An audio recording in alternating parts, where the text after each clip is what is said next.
और यार ये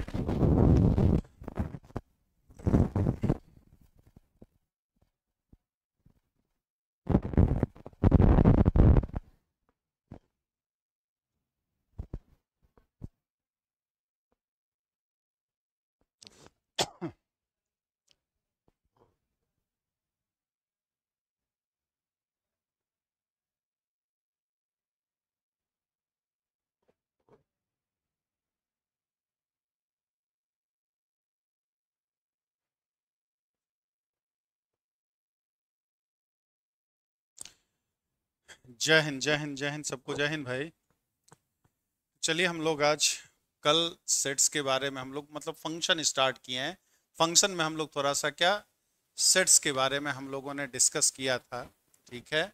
तो आज हम लोग आगे पढ़ेंगे।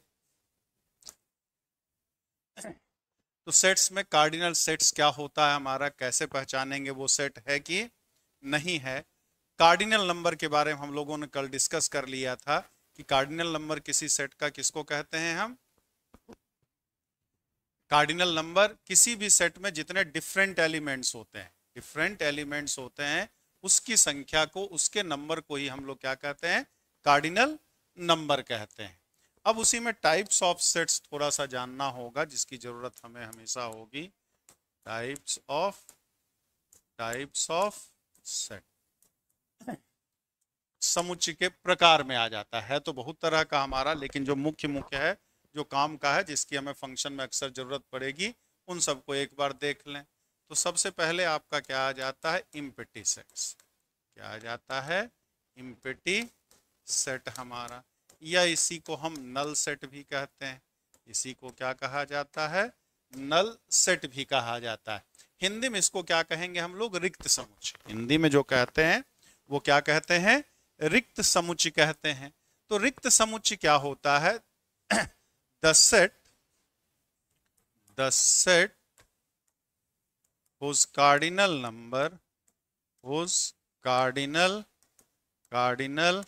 number is 0। ठीक है, कोई भी ऐसा समुच्चय जिसमें सदस्यों की संख्या 0 हो जाए, कार्डिनल नंबर क्या हो जाए, 0 हो जाए, उसको हम क्या कहेंगे, नल सेट कहेंगे, रिक्त समुच्चय कहेंगे। इट इज डिनोटेड बाई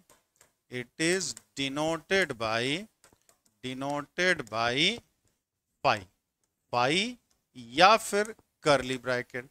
यहां अक्सर हम लोग गलती थोड़ा सा कर देते हैं। गलती हम लोग अक्सर क्या कर देते हैं कि कभी कभी नल सेट को हम ऐसे लिख देते हैं, नल सेट को ऐसे लिख देते हैं, तो ये हमारा गलत हो जाएगा। ये क्या हो जाएगा, गलत हो जाएगा। ये सिंगलटन सेट हो जाता है, एकल समुच्चय हो जाएगा। इसको हम नल सेट नहीं कहेंगे, इसे हम नल सेट नहीं कहेंगे। आप नल सेट अगर लिखना है तो या तो आप फाई लिखेंगे, या तो कर्ली ब्रैकेट से लिख देंगे आप, ठीक, या तो ऐसे या तो ऐसे। तो यहां अगर एग्जाम्पल की बात करें, हाँ, नो एलिमेंट, इसलिए कार्डिनल नंबर 0, मतलब कोई सदस्य ही नहीं है हमारा।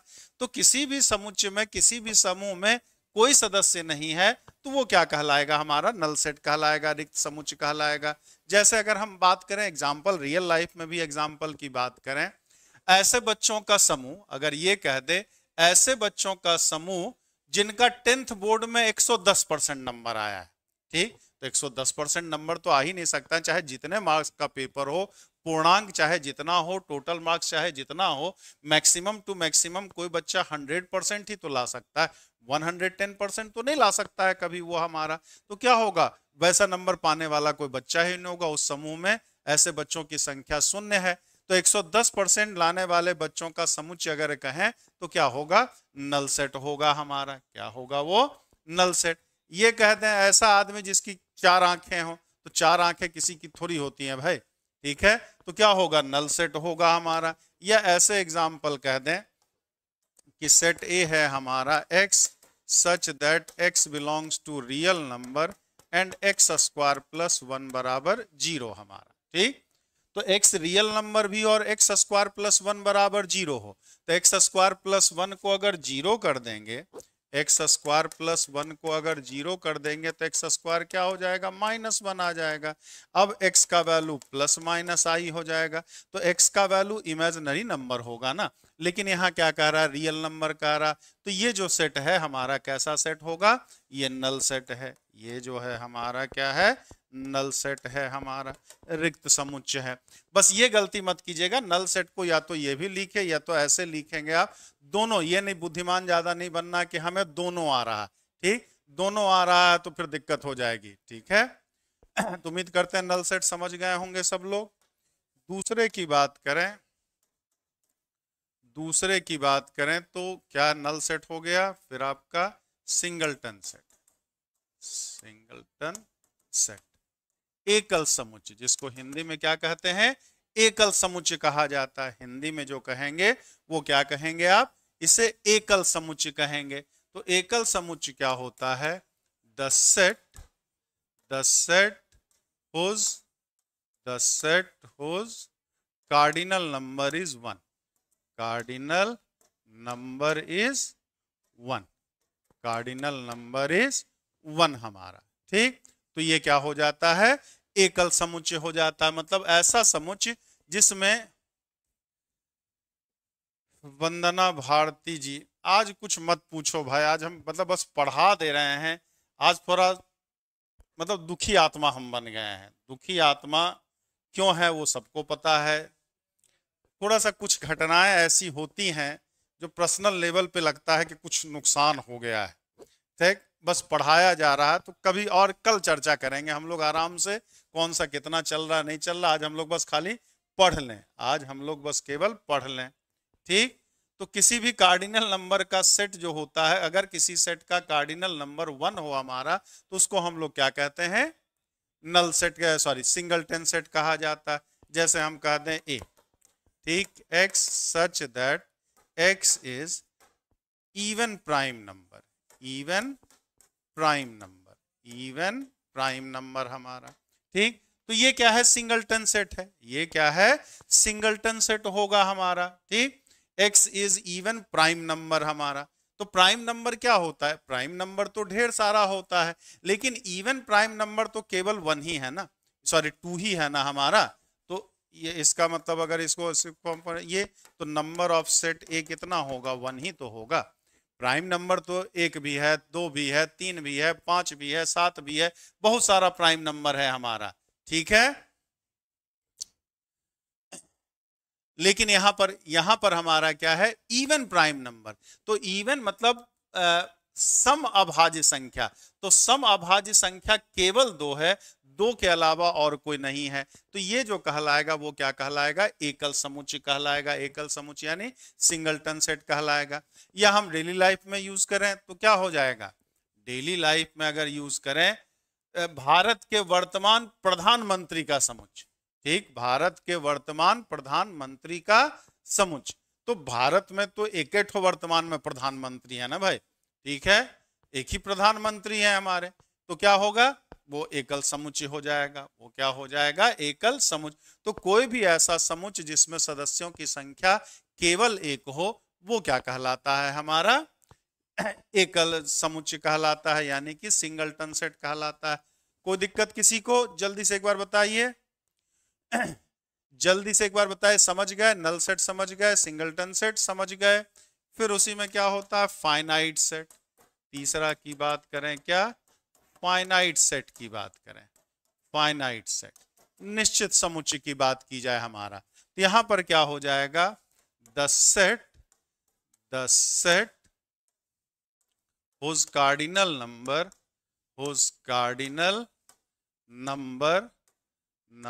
is finite, finite is called finite set। finite set हमारा मतलब जिसमें सदस्यों की संख्या निश्चित हो, जिसमें सदस्यों की संख्या निश्चित हो हमारा, वो क्या कहलाएगा, निश्चित समुच्चय कहलाएगा, कार्डिनल, ठीक। जैसे हम क्या कहते हैं, जैसे हम कहते हैं क्या, कि सेट ए है x such that x is prime number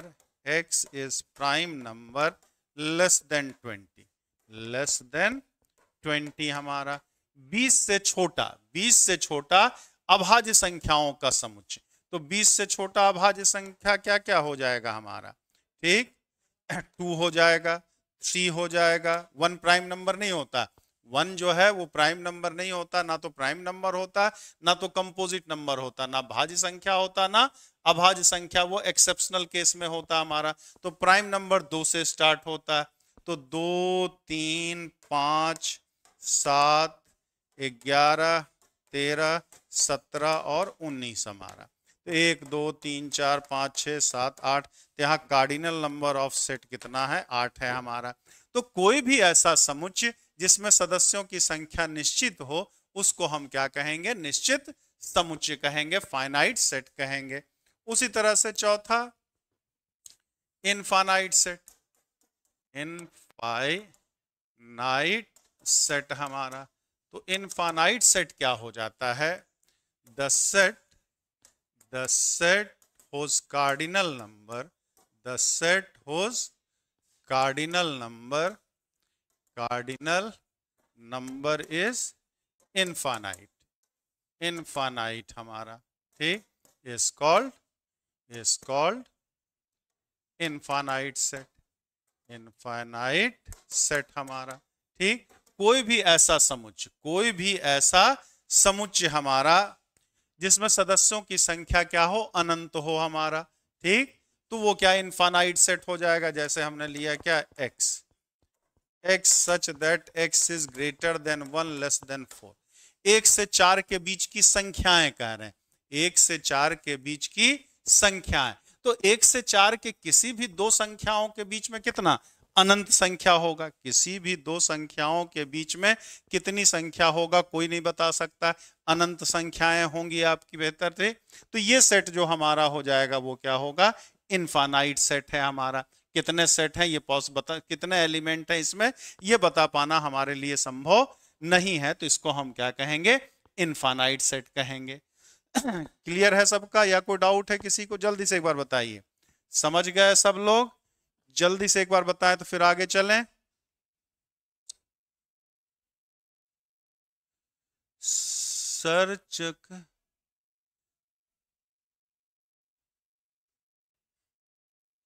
Neha Gautam ji,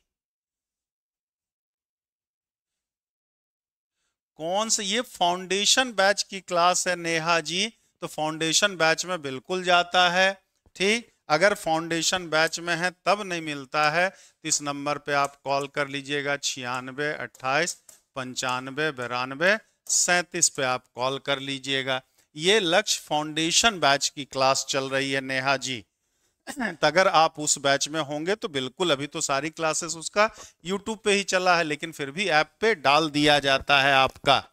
तो अगर फाउंडेशन बैच में होंगी तो बिल्कुल आपको मिल रहा होगा, नहीं मिल रहा तो इस नंबर पे आप कॉल कर लीजिएगा। ये हो गया क्या, इनफाइनाइट सेट हमारा।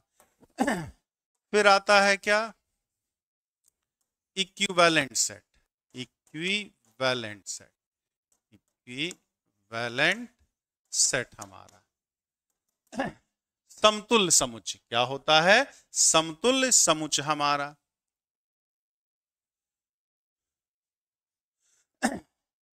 क्या आता है, तो चाणक्य बैच में ये क्यों जाएगा भाई, चाणक्य बैच की जब क्लास ही नहीं है, ये फाउंडेशन की है, तो चाणक्य में क्यों चला जाएगा। नेहा जी, चलिए इक्विवेलेंट सेट, तो इक्विवेलेंट सेट किसको कहते हैं, two sets are called, two sets are called equivalent sets, equivalent sets if their cardinal number are equal, cardinal number are equal, equal, ठीक। कि कोई भी दो ऐसा समुच्चय जिसका कि कार्डिनल नंबर हमारा क्या हो, इक्वल हो हमारा, मतलब सदस्यों की संख्या बराबर हो, सदस्यों की संख्या बराबर, इक्वल सेट नहीं कहते हैं, इक्वल सेट अलग होता है। ये हम क्या कर रहे हैं, इक्विवेलेंट सेट्स की बात कर रहे हैं। तो इक्विवेलेंट सेट में एलिमेंट क्या है हमसे मतलब नहीं है, नंबर ऑफ एलिमेंट्स इक्वल होने चाहिए। यदि दो समुच्चयों की संख्या क्या हो, दो समुच्चयों का कार्डिनल संख्या, कार्डिनल नंबर अगर इक्वल है तो वैसे दो सेट को हम क्या कहेंगे, इक्विवेलेंट सेट कहेंगे। जैसे हमने बात किया क्या, जैसे हमने क्या ले लिया कि सेट ए ले लिया हमने क्या 1 2 3, और सेट बी ले लिया हमने क्या ए बी सी ले लिया, क्या ले लिया ए बी सी हमारा, ठीक। तो यहां पर तो कार्डिनल नंबर ऑफ ए कितना है, 3 है, और कार्डिनल नंबर ऑफ बी कितना है, वो भी 3 है हमारा। हिंदी में इसको क्या कहेंगे, समतुल्य वाला हमारा। तो दोनों का कार्डिनल नंबर 3 3 है ना। सदस्य क्या है नहीं है हमसे कोई लेना देने है, सदस्यों के प्रकार से, टाइप से हमें कोई मतलब नहीं है। हमें मतलब किससे है कि बस क्वांटिटी, क्वालिटी से नहीं लेना देना, क्वांटिटी से मतलब है। दोनों में अगर हमारा क्या है, बराबर सदस्यों की संख्या है तो वो इक्विवेलेंट सेट्स कहलाएगा। तो इक्विवेलेंट सेट्स को डिनोट जब करना होता है तो ये सिंबल यूज किया जाता है हमारा, ये हमारा इक्विवेलेंट का, ठीक है, ए इक्विवेलेंट टू बी है हमारा। तो यहां पर हमें केवल क्या है, सदस्यों की संख्या से मतलब होता है, ना कि सदस्यों के प्रकार से मतलब होता है। क्लियर है, कार्डिनल नंबर समझे, इसमें कोई कंफ्यूज, इक्विवेलेंट सेट अलग होता है हमारा और इक्वल सेट्स अलग होता है। अभी इक्वल सेट्स भी देखेंगे हम लोग, इक्वल सेट्स भी देखेंगे। तो यहां हम इसको क्या लिखेंगे, ए इक्विवेलेंट टू बी है, ए जो है वो बी के क्या है, इक्विवेलेंट है हमारा।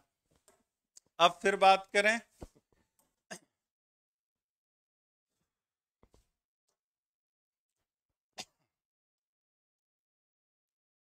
कितना हो गया, 5 छठ,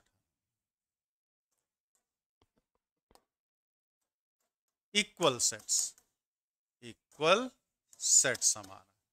तो इक्वल सेट्स किसको कहते हैं, बराबर समुच्चय किसको कहेंगे हम, तो two sets are equal, two sets are, two sets are called equal sets, two sets are called equal sets if their cardinal number are equal, number are equal, and their each and every elements, each and every elements are also equal, are also equal हमारा, ठीक। तो यहां पर क्या है, यहां केवल आपका क्या है, एलिमेंट्स, कार्डिनल नंबर इक्वल होने से काम नहीं चलेगा, कार्डिनल नंबर सेम, इक्वल ना कह के क्या कहते हैं, सेम कहते हैं, ठीक, ठीक है। कार्डिनल नंबर तो इक्वल होना ही चाहिए हमारा, और साथ ही साथ हमारा क्या, उसके सारे एलिमेंट्स भी सेम होने चाहिए, सारे। अगर दोनों सेट में एक भी एलिमेंट अगर अलग अलग आ गया हमारा तो उसको आप इक्वल सेट्स नहीं कह सकते हैं। इक्वल सेट्स जैसे हमने बात किया क्या, ए 1 2 3 है, 1 2 3, बी हमने लिया क्या, पी क्यू आर लिया, ठीक, और सी हमने क्या लिया, 1 2 2 3 3 3 लिया। तो यहां पर क्या है, ए बराबर सी होगा लेकिन ए बराबर बी नहीं होगा, ठीक, क्योंकि हम लोग क्या कल पढ़े थे, कार्डिनल नंबर में केवल डिफरेंट एलिमेंट से मतलब होता है, कार्डिनल नंबर में केवल डिफरेंट एलिमेंट से मतलब होता है। एक एलिमेंट को चाहे जितनी बार हम काउंट करें, सॉरी जितनी बार भी लिखा हो, लेकिन काउंटिंग उसकी जो होती है वो केवल एक बार होती है। गिनती लिखा चाहे जितनी बार हो, सेट के अंदर किसी एलिमेंट के रिपीटेशन का कोई मतलब नहीं है, आप 2-4 लाख बार लिख दीजिए, लेकिन गिनती उसकी जो होगी वो केवल एक ही बार होगी आपकी, ठीक। तो यहां पर क्या है, इसका भी कार्डिनल नंबर 3, इसका भी कार्डिनल नंबर, तो इसका भी 3, कार्डिनल नंबर ए जितना है कार्डिनल नंबर बी जितना है कार्डिनल नंबर सी जितना, तीनों तीन तीन के बराबर होगा, ठीक। लेकिन यहाँ ए बराबर सी होगा, सदस्य इसमें भी 1 2 3 है, इसका भी सदस्य 1 2 3 है हमारा, तो ए को सी के बराबर तो कहेंगे, लेकिन ए को बी के बराबर हम नहीं कह सकते, बी को सी के बराबर हम नहीं कह सकते। यहाँ क्या ए बी के इक्विवेलेंट जरूर होगा, ए सी के भी इक्विवेलेंट होगा। इक्विवेलेंट तो ए बी के भी है और ए सी के भी है, और बी सी भी इक्विवेलेंट है, बी और सी भी इक्विवेलेंट है हमारा। ये तीनों एक दूसरे के इक्विवेलेंट तो हैं लेकिन इक्वल नहीं है। ए सी के इक्वल होगा, बी से सॉरी ए सी के इक्वल होगा, लेकिन ए बी के इक्वल नहीं होगा, बी सी के इक्वल नहीं होगा हमारा। हम ये कह सकते हैं क्या कि अगर दो सेट्स दिया है, all equal sets are equivalent set, all equal sets are equivalent set, but उसका रिवर्स सही नहीं है, कन्वर्स सही नहीं है, but all equivalent sets are not equal. अगर वो इक्वल सेट्स है तो इक्विवेलेंट तो होगा ही होगा, बिना इक्विवेलेंट हुए वो इक्वल हो ही नहीं सकता हमारा। लेकिन अगर दो सेट इक्विवेलेंट है तो वो इक्वल हो जाए, वो जरूरी नहीं है। इक्विवेलेंट सेट में केवल सदस्यों की संख्या यानी क्वांटिटी पे ध्यान दिया जाता है, और इक्वल सेट्स में क्वांटिटी के साथ साथ आपको क्वालिटी पे भी ध्यान दिया जाएगा हमारा। जैसे हम ये कह दें कि b बराबर ये कह दें x such that x square minus 5x plus 6 बराबर 0, और c बराबर कह दें हम 2 3, तो यहाँ पर b बराबर c हो जाएगा, यहाँ पे b बराबर c, क्योंकि x square minus 5x plus 6 करेंगे तब भी तो 2 3 ही आएगा। तो यहाँ b और c जो है वो दोनों इक्वल सेट्स होगा, यहाँ b और c जो होगा वो दोनों इक्वल सेट्स होगा हमारा। क्लियर है? दोनों क्या होता है समझ में आया? जल्दी से एक बार बताइए, इक्विवेलेंट सेट्स किसको कहते हैं, इक्वल सेट्स किसको कहते हैं, और दोनों में क्या अंतर होता है। ये सारा कॉन्सेप्ट क्लियर हो गया या कोई डाउट है तो जल्दी से बताएं। जल्दी से बताइए तो फिर आगे चलें, जल्दी से बताया जाए तो फिर आगे चलें हम लोग। जल्दी से बताएं प्लीज, जल्दी से बताएं तो फिर आगे चलें। जल्दी से बताया जाए भाई, कोई बोल ही नहीं रहा है, क्या कहें यार, ऐसे करेंगे तो कैसे काम चलेगा, कुछ हाँ ना तो बोल दीजिए। सीमा कश्यप जी क्लियर है, सीमा बहन जी का तो क्लियर है, और लोग भी जल्दी से बताएं। चल फिर आता है क्या नंबर का हो गया,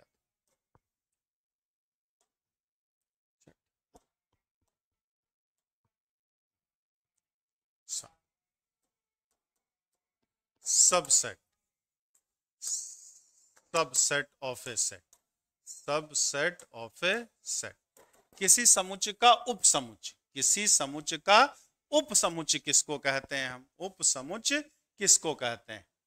if every element of set A also element of set B, also element of set B, then A is called subset of B, subset of B. ठीक है? मतलब दो समुच्चय है ए और बी, दो समुच्चय है ए और बी हमारा। अगर ए के सारे सदस्य, अगर ए के सारे सदस्य बी में हैं, अगर ए के सारे सदस्य जो हैं वो बी में है हमारा, ठीक, तो हमारा ए जो कहलाएगा वो बी का उपसमुच्चय कहलाएगा, ए जो कहलाएगा वो बी का क्या कहलाएगा, उपसमुच्चय कहलाएगा। सबसेट का सिंबल क्या है, subset is denoted by, subset is denoted by ये सिंबल, ये सिंबल यूज करते हैं हम, ठीक। यानी कि यहां पे हमारा क्या है, A is the subset of B, A is the A के सारे एलिमेंट बी में है ना, हाँ, A is the subset of B, A जो है वो क्या है, बी का उपसमुच्चय है। ए जो है वो क्या है, बी का उपसमुच्चय है। जैसे अगर हमने कहा क्या, ए 1 2 3 कहा हमने, ठीक, और बी हमने कह दिया क्या 1 2 3 4 5 कह दिया, तो यहां पर क्या है, ए सबसेट ऑफ बी है हमारा। ए क्या है, बी का सबसेट है। ये या कहीं कहीं पे या कहीं इसको तो हम ये भी लिख सकते हैं, चलो पहले ये लिखो, ए सबसेट ऑफ बी। अब यहाँ पे अगर हम क्या कहते हैं, बी सॉरी सी अगर है हमारा 1 2 3 हमारा 4, ठीक, और डी कह दे हमारा क्या 1 2 4 5 6 7 हमारा, तो यहां पर जो है सी जो है वो डी का सबसेट नहीं होगा। सी को हम डी का सबसेट नहीं कह सकते। छोटे वाले सेट के सभी सदस्य, छोटे वाले सेट के सभी सदस्य अगर, छोटे वाले समुच्चय के सभी सदस्य अगर बड़े वाले समुच्चय में है, तब छोटा वाला समुच्चय जो है वो बड़े वाले समुच्चय का क्या कहलाता है, उपसमुच्चय कहलाता है। वो क्या कहलाता है, उपसमुच्चय कहलाता है हमारा, ठीक। क्योंकि यहां पर क्या, ये तो छोटा वाला समुच्चय है, ये बड़ा वाला समुच्चय है हमारा, लेकिन इसमें 3 भी है, और 3 जो है वो डी का एलिमेंट नहीं है। 3 जो है वो डी का, 3 सी का एलिमेंट तो है हमारा, सी का तो है, बट 3 जो है वो डी का एलिमेंट नहीं है। तो अगर एक भी एलिमेंट छोटे वाले समुच्चय का, एक भी सदस्य अगर बड़े वाले समुच्चय में नहीं आ रहा है, तब उस केस में छोटा वाला समुच्चय जो होगा वो बड़े वाले समुच्चय का उपसमुच्चय नहीं कहला सकता है हमारा, ठीक। उपसमुच्चय क्या होता है, यहां तक क्लियर हो गया होगा। जैसे अगर हम अपना डेली लाइफ में ही एग्जाम्पल की बात करें ना, कि अगर मेरी फैमिली है, मतलब मेरे बेबी बाल बच्चे जो भी हैं, तो इसको अगर एक समुच्चय मान लिया जाए, इसको अगर एक समुच्चय मान लिया जाए हमारा, ठीक, तो हमारे परिवार मतलब हमारी जो फैमिली इधर अगर कहें, तो हमारे पिताजी के फैमिली का क्या हो जाएगा, सबसेट हो जाएगा। पिताजी के फैमिली, क्योंकि पिताजी के फैमिली में भी तो हम भी काउंट हो जाएंगे, पिताजी के फैमिली में भी काउंट हो जाएंगे हम। अगर और एक पीढ़ी ऊपर ले लें, हम दादाजी की फैमिली ले लें, तो दादाजी के फैमिली का उपसमुच्चय मतलब सबसेट कहें क्या, पिताजी के परिवार में जो जो आएगा वो भी आएगा, चाचा जी के परिवार में जो आएगा वो भी आएगा हमारा, वो बुआ जी के परिवार में आएगा वो भी आ जाएगा हमारा, तो वो सब के सब उसके क्या हो जाएंगे, उपसमुच्चय हो जाएंगे, सब के सब क्या हो जाएंगे, उपसमुच्चय। जैसे अगर हम बात करें कि नेचुरल नंबर की बात करें, तो नेचुरल नंबर क्या होगा, होल नंबर का सबसेट होगा। प्राकृत संख्या जो होगा वो क्या, पूर्ण संख्या का उपसमुच्चय होगा। पूर्ण संख्या जो होगा वो क्या होगा, इंटीजर का उपसमुच्चय होगा, पूर्णांक का उपसमुच्चय हो जाएगा। इंटीजर जो होगा वो क्या होगा, रेशनल रेशनल नंबर का सबसेट हो जाएगा। रेशनल नंबर जो हो जाएगा वो क्या, रियल नंबर का सबसेट हो जाएगा, और रियल नंबर जो हो जाएगा वो क्या, कॉम्प्लेक्स नंबर का सबसेट हो जाएगा हमारा। क्या होगा, सबसे बड़ा परिवार तो कॉम्प्लेक्स नंबर ही होता हमारा। दुनिया का क्या बताया नंबर सिस्टम, दुनिया का कोई भी संख्या हो, कुछ रहे चाहे ना रहे, वो कॉम्प्लेक्स नंबर तो होगा ही होगा, सम्मिश्र संख्या तो होगा ही होगा।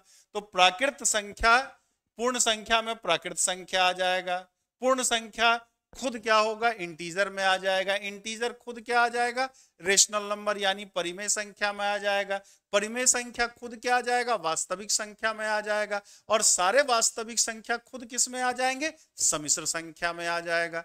परिवार बढ़ता चला जा रहा है हमारा, ठीक। तो पुरानी एकदम सबसे पीढ़ी कौन है, सम्मिश्र संख्या, उसी से आगे आपका बढ़ता चला गया है, ठीक। अब यहां पे अगले चीज क्या करना, इसी में आता है क्या, अब सबसेट में एक चीज हमेशा ध्यान रखेंगे, सबसेट एक हमारा क्या होता है, ऐसे कभी कभी लिखा होता है, और कभी कभी क्या लिखा होता है, इस तरह से लिखा होता है। सबसेट दोनों हम बात करें, ये हमारा, ठीक। कभी कभी आप सबसेट देखेंगे, कभी ऐसा होता है कभी ऐसा होता है, तो इन दोनों में क्या अंतर होता है, कोई बताएंगे, देखें कि इनको याद है। बड़ा छोटी सी चीज हमने पूछा, उम्मीद करते हैं सब लोग बता देंगे। आप ऐसे लिखा है और ऐसे लिखा, तो इन दोनों में क्या अंतर होता है, इन दोनों में क्या अंतर, ए और बी दो सबसेट है हमारा, सॉरी दो सेट है, एक जगह आपको लिखा मिला इस तरह से, एक जगह लिखा मिला इस तरह से हमारा, तो दोनों में अंतर क्या है, दोनों में क्या अंतर है, अगर मैं ये जानना चाहूं तो क्या होगा बताएंगे आप दोनों में अंतर? देखें कौन बताते हैं भाई।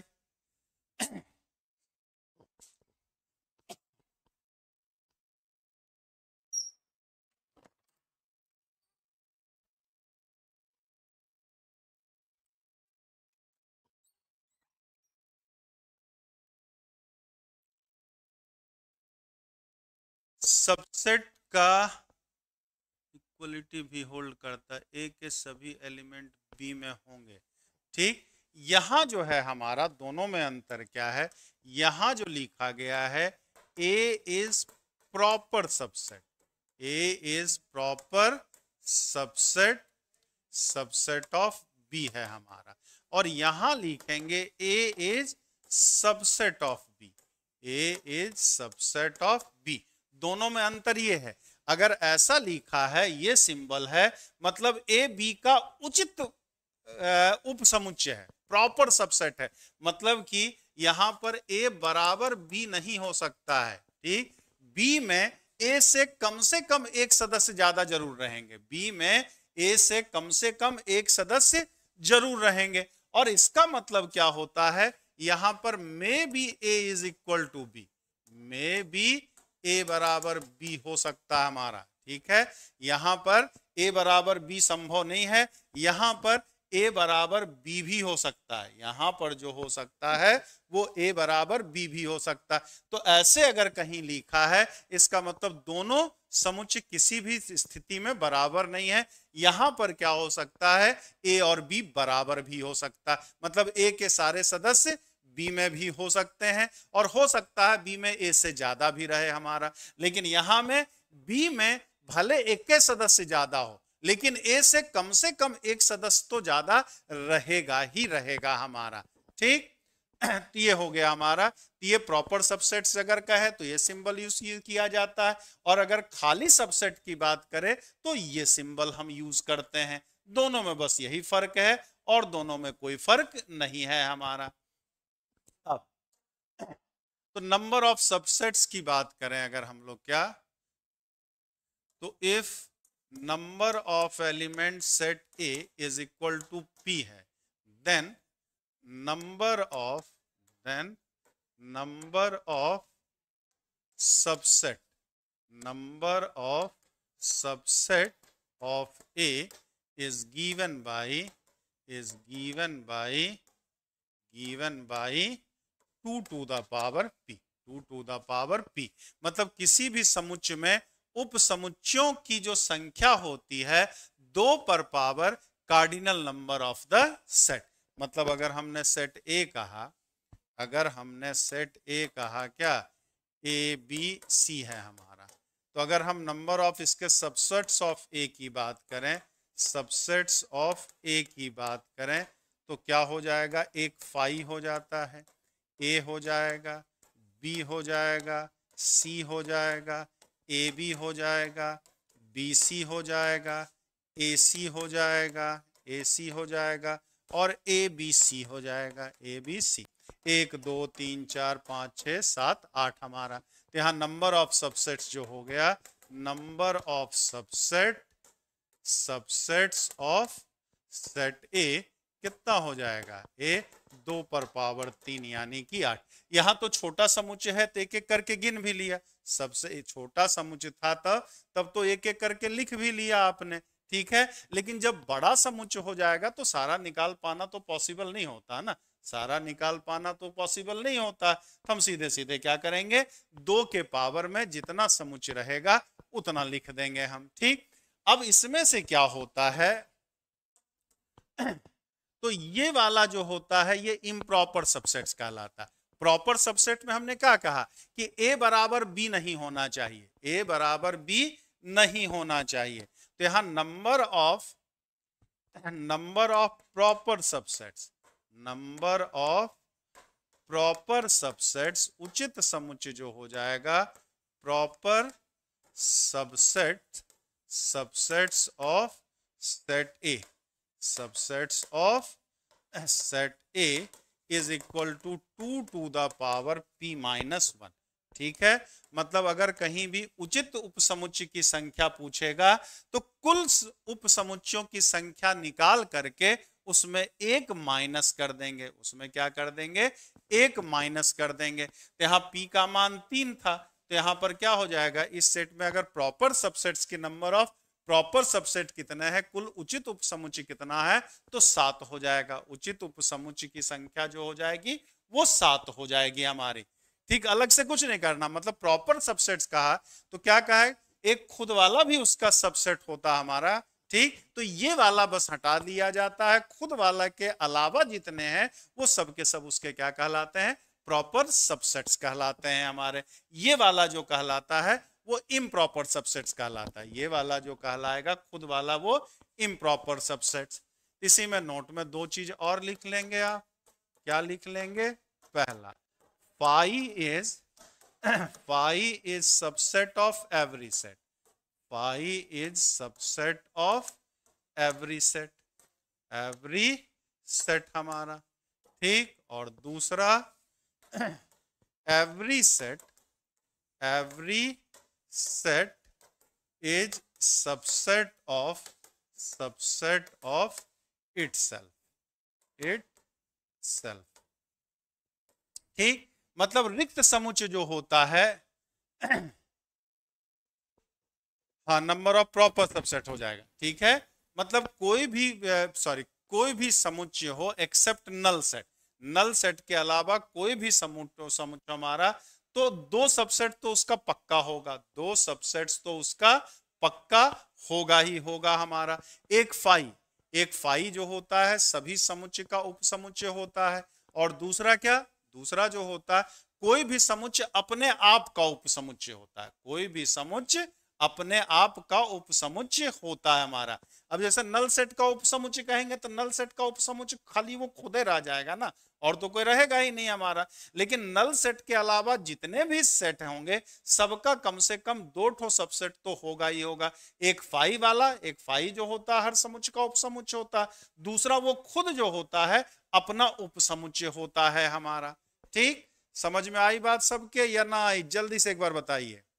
अगर हम फाई के प्रॉपर सबसेट्स की बात करें तो फाई का कोई प्रॉपर सबसेट नहीं होगा, फाई का, क्योंकि वो खुद वाला लेना नहीं है, और फाई बस बेचारा अपने आप का खुद ही सबसेट है, और कोई दूसरा सबसेट फाई का होगा ही नहीं हमारा। तो phi is the subset of every set and every set is subset of itself, every set is subset of itself. ये दोनों बात समझ में आ गई सबके, या कोई दिक्कत है, जल्दी से एक बार बताएं, जल्दी से एक बार बताएं तो फिर आगे चलें। क्लियर है या कोई डाउट है, कोई कंफ्यूजन है?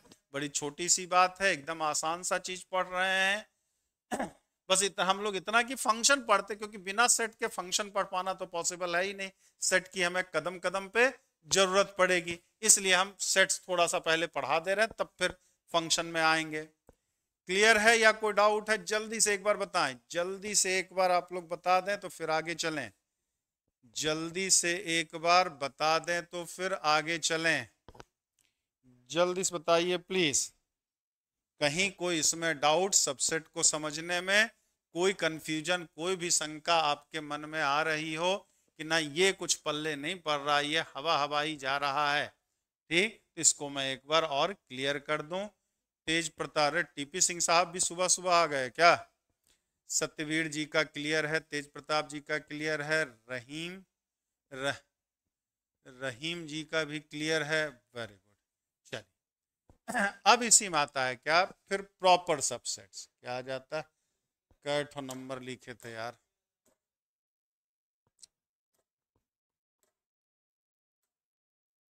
सात,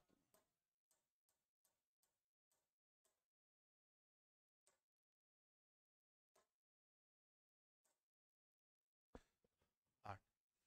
प्रॉपर सबसेट्स, प्रॉपर सबसेट, तो प्रॉपर सबसेट क्या हो जाता है, प्रॉपर सबसेट, तो प्रॉपर सबसेट के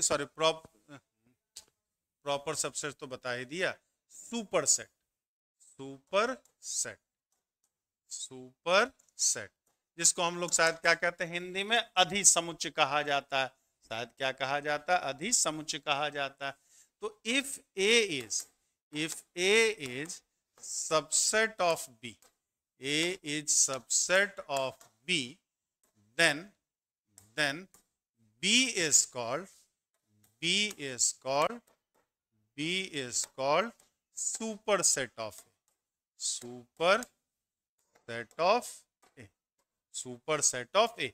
यदि A हमारा क्या है, B का उपसमुच्चय है, तो B को हम क्या कहेंगे, समुच्चय A का अधिसमुच्चय कहा जाता है। समुच्चय B को क्या कहेंगे, A का मतलब हमने पिता और बच्चा वाला मतलब क्या कहा कि मेरे परिवार का समूह जो होगा, समुच्चय जो होगा, पिताजी के परिवार के क्या क्या होगा, उपसमुच्चय होगा।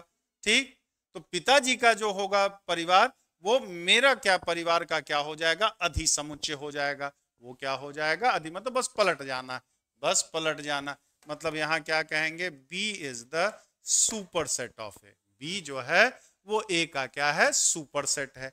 B जो है वो A का क्या है, सुपरसेट है हमारा। बस पलट देना, बस हमें क्या कर देना, पलट देना। अब यहां पे नोट में क्या लिखना है कि two sets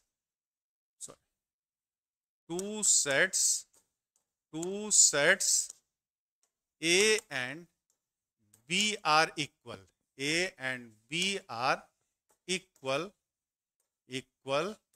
if A is the subset of B and B is the subset of A।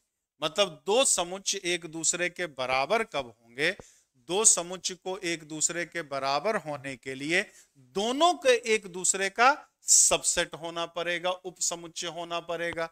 अगर ए बी का भी उपसमुच्चय है और पलट करके बी भी ए का उपसमुच्चय है हमारा, यानी कि ऐसा तभी संभव हो सकता है जब समुच्चय ए बराबर बी हो। तो कभी भी दो सेट्स को इक्वल दिखाने के लिए, दो समुच्चय को इक्वल दिखाने के लिए हम इसी कॉन्सेप्ट का इस्तेमाल करते हैं। कहीं भी दो समुच्चय को अगर बराबर दिखाना है तो दोनों को एक दूसरे का क्या करेंगे, हम उपसमुच्चय दिखा देंगे। अगर दोनों एक दूसरे का उपसमुच्चय हो जाएगा, यानी कि दोनों एक दूसरे के बराबर, ए के सारे सदस्य बी में हैं और बी के सारे सदस्य ए में होने चाहिए। तो क्या कोई और उपाय है? जब तक दोनों बराबर होगा नहीं, तब तक ऐसा कभी संभव होगा ही नहीं कि ए के सारे समुच्चय बी में भी हैं और बी के सारे समुच्चय ए में भी है हमारे। ठीक, तो ये क्या कहलाता है, ये हमारा क्या हो गया, two sets are equal. Equal दिखाने के लिए दोनों को एक दूसरे को उपसमुच्चय दिखाएंगे, तभी माना जाएगा कि वो दोनों एक दूसरे के क्या है, सॉरी, दोनों बराबर है। फिर 9 universal set, universal set, universal set हमारा सार्वत्रिक समुच्चय जिसको कहते हैं। यूनिवर्सल सेट को क्या कहते हैं, सार्वत्रिक समुच्चय ही शायद कहा जाता है। जल्दी से मुझे करेक्ट करिए अगर मैं गलत हूं तो। यूनिवर्सल सेट को शायद हिंदी में सार्वत्रिक समुच्चय कहा जाता है। जल्दी से एक बार बताइए, शायद यही है ना, कुछ और नाम है? जहां तक मुझे याद आ रहा है यही है, सार्वत्रिक समुच्चय कहा जाता है यूनिवर्सल सेट को, कि कुछ और कहते हैं? जल्दी से एक बार बताएं, जल्दी से बताएं तो फिर चलें आगे। यूनिवर्सल सेट क्या कहलाता है?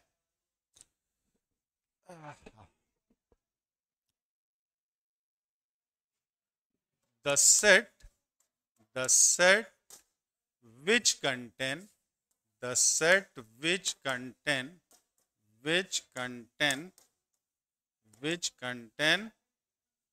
all elements of sets under consideration।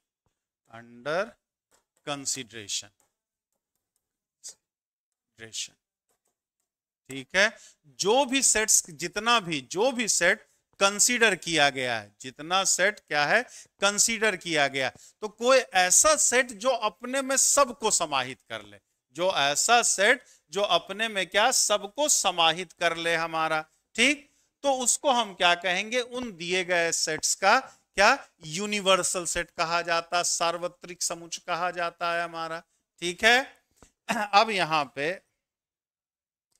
यहां क्या है, यूनिवर्सल सेट हमेशा दिया रहता है, कभी किसी क्वेश्चन में आपने ये नहीं देखा होगा कि यूनिवर्सल सेट आप निकालिए, क्योंकि कितना भी सेट्स है हमारा, ग्रुप ऑफ सेट्स का, यूनिवर्सल सेट की बात करें तो कोई पार्टिकुलर सेट नहीं हो सकता, सारे सेट मतलब बहुत सारे सेट्स हो सकते हैं। जैसे अगर हम कहें कि सेट ए है हमारा, मान लिया कि सेट ए है हमारा 1 2 3 हमारा, बी है हमारा 4 5 6 है, सी है हमारा 7 8 9 है हमारा। अब अगर हमें यूनिवर्सल सेट लेना, अब अगर हमें क्या है यूनिवर्सल सेट लेना, तो इसका यूनिवर्सल सेट जनरली यू से डिनोट करते हैं। तो 1 2 3 4 5 6 7 8 9 ले लें, तो सारे एलिमेंट इसमें आएंगे ना भाई हमारे। या हम यूनिवर्सल को ये ले लें, यूनिवर्सल को 1 2 3 4 5 6 7 8 9 10 ले लें हम, तो भी हो जाएगा। यू हम ले लें 1 2 3 से लेके 50 तक ले लेंगे, तो भी इन तीनों सेट के लिए यूनिवर्सल सेट हो जाएगा। ठीक है, 1000 तक ले लेंगे 1 से लेके, तब भी हो जाएगा। सारे नेचुरल ले लेंगे, नेचुरल नंबर ले लेंगे, तो भी ये सारे एलिमेंट नेचुरल नंबर में आ जाएगा। सारा होल नंबर ले लेंगे, तो भी ये सारे एलिमेंट्स होल नंबर वाले में भी आ जाएगा हमारा। मतलब चाहे यूनिवर्सल सेट हम नेचुरल नंबर ले लें, चाहे होल नंबर ले लें, चाहे इंटीजर ले लें, चाहे रियल नंबर ले लें, चाहे रेशनल नंबर ले लें, चाहे कॉम्प्लेक्स नंबर ले लें, ठीक, इन सारे सेट्स का यूनिवर्सल सेट इन सब को ले सकते हैं। इन सब को इसका यूनिवर्सल सेट लिया जा सकता है, सार्वत्रिक समुच्चय लिया जा सकता है। तो कितने मतलब अगर सेट्स, बहुत सारे सेट्स दिए हैं और उसका यूनिवर्सल सेट अगर कहे तो निकाल पाना पॉसिबल नहीं है। हम मिनिमम उसमें, ठीक है, मतलब यूनिवर्सल दिए गए सेट्स का यूनिवर्सल सेट अगर है तो कम से कम मिनिमम, कम से कम उतने सदस्य जरूर होने चाहिए जो इन तीनों को मिला करके आए, जो इन तीनों को मिला। उससे ज्यादा चाहे जितना रहे, हमसे कोई लेना देना नहीं है। तो यूनिवर्सल सेट हमेशा सवाल में दिया रहता है, यूनिवर्सल सेट कभी निकाला नहीं जाता, तो वो हमारे समस्या का विषय नहीं होता। जब भी इससे रिलेटेड कुछ पूछेगा तो यूनिवर्सल सेट आपको क्वेश्चन में दिया रहता है, क्योंकि यूनिवर्सल सेट हम निकाल ही नहीं सकते। यूनिवर्सल सेट कोई सिंगल होता नहीं, इनफाइनाइट यूनिवर्सल सेट हो सकता है हमारा। जैसे हम यही कहें कि मेरा परिवार और मेरे पिताजी का परिवार, ठीक, अब इसका यूनिवर्सल सेट की बात करें हम, तो दादाजी का परिवार ले लें तो भी क्या हो जाएगा, यूनिवर्सल सेट माना जा सकता। उसके एक परदादाजी ले लें, एक पीढ़ी ऊपर चले जाएंगे तो उनके परिवार का जो समुच्चय होगा वो भी यूनिवर्सल सेट इन सबको दोनों का मान सकते हैं। एक फैमिली और बढ़ जाए तो भी यूनिवर्सल सेट होगा। पीढ़ी दर पीढ़ी आप ऊपर चलते जाइए तो सब, मतलब पिताजी के ऊपर वाली पीढ़ी का परिवार अगर हम लें तो सब के सब मेरे और पिताजी के परिवार के समुच्चय का क्या सार्वत्रिक समुच्चय माना जा सकता है, यूनिवर्सल सेट माना जा सकता है हमारा। क्लियर है यूनिवर्सल सेट किसको कहते हैं? या कोई डाउट किसी को है तो जल्दी से एक बार बताएं। जल्दी से बताएं, यूनिवर्सल सेट सब लोग समझ गए या कोई डाउट है? यूनिवर्सल सेट सब लोग समझ गए या कोई समस्या है? जल्दी से बताएं, जल्दी से बताएं भाई लोग, तो फिर आगे चलें। जय हिंद कौन इतनी देर बाद कह रहे हैं? रंजीत यादव जी, रंजीत यादव भैया कहां थे अभी तक जो इतनी देर बाद जय हिंद की बारी आ रही है? लिखो भाई जल्दी से, नो डाउट सेम। चल, तो ये हमारा हर तरह का सेट्स हम लोग जान गए, हर तरीके का जितनी हमें जरूरत पड़ती है। थोड़ा सा और हम देख लेंगे, क्या कल वाला यूनियन क्या होता है, इंटरसेक्शन क्या होता है, डिफरेंस क्या होता है, ये ठीक, जिससे कि हमारा कैलकुलस में काम चल जाएगा। इससे ज्यादा की जरूरत हमें कैलकुलस पढ़ते समय नहीं होगा। बहुत बेसिक सी जरूरत पड़ती है, सेट्स के बारे में हमें बेसिक इंफॉर्मेशन होना चाहिए, कदम कदम पे हमें जरूरत पड़ेगी, ठीक। तो इन तीनों के बारे में पढ़ेंगे। फिर इंटरवल क्या होता, अंतराल क्या होता है, उसके बारे में हम लोग डिस्कस करेंगे। फिर ए क्रॉस बी क्या होता है, उसके बारे में डिस्कस करेंगे। फिर रिलेशन क्या होता है, थोड़ा सा ये सारे चैप्टर्स पढ़ने रहे। ये फंक्शन में पढ़ना मजबूरी है हमारी। अगर ये बेसिक्स बातें हमें नहीं क्लियर होंगी तो फंक्शन हमें समझने में समस्या आएगी हमें, ठीक। बिना इन बेसिक्स बातों को क्लियर किए हुए फंक्शन हम सही ढंग से नहीं समझ सकते हैं। ठीक, अब चूंकि ये फाउंडेशन बैच है तो आराम से समय है, तो हम एकदम मतलब वो सटीक तरीका कि दिमाग में घुसेगा कैसे नहीं यार, घुसा के हम मानेंगे। बस आपको रेगुलर रहना है, जो भी चीज की जरूरत होगी वहां पे हम डिस्कस करते जा रहे हैं। इसलिए बाकी ये इसमें नहीं, हम तो सेट्स पढ़ाना चाहिए, सेट्स अलग चैप्टर है। ठीक, रिलेशन आपका अलग चैप्टर है, कार्टेशियन प्रोडक्ट ऑफ सेट्स हम अलग चैप्टर में पढ़ते हैं। ठीक, 11 12 अलग अलग चैप्टर्स में पढ़ते हैं, लेकिन जरूरत हमें इन सब के बेसिक्स की फंक्शन पढ़ते समय होगी। तो मसाला इकट्ठा कर रहे हैं कि फंक्शन पढ़ते समय हमें विशेष तकलीफ ना हो। बाकी जरूरत तो लगभग हर चीज की होती, तो जैसे जैसे आएगा उसको हम लोग करते जाएंगे। तो चलिए, जय हिंद, जय भारत, कल फिर मिलते हैं। बाकी आज बैच के बारे में हमने कोई जानकारी नहीं दी, कोई प्रचार नहीं किया है, क्योंकि आज थोड़ा सा दुखी हैं। दुखी हम क्या, हमारे प्रिय रतन टाटा सर का निधन हो गया। ठीक, हर आदमी, भारत का लगभग आदमी जो होगा, जो उनको जानता होगा जिनके बारे में, वो थोड़ा सा दुखी आज जरूर होगा, थोड़ा सा दुखी जरूर होगा ही होगा। अगर ये मतलब देश के बारे में जानता होगा थोड़ा बहुत भी, तो दुखी होगा।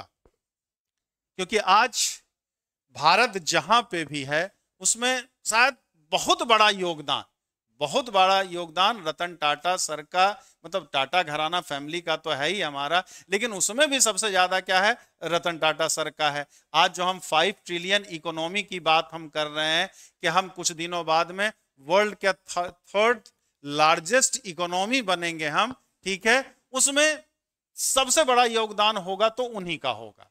ठीक है, तो कल हम लोग मिलते हैं। जय हिंद, जय भारत।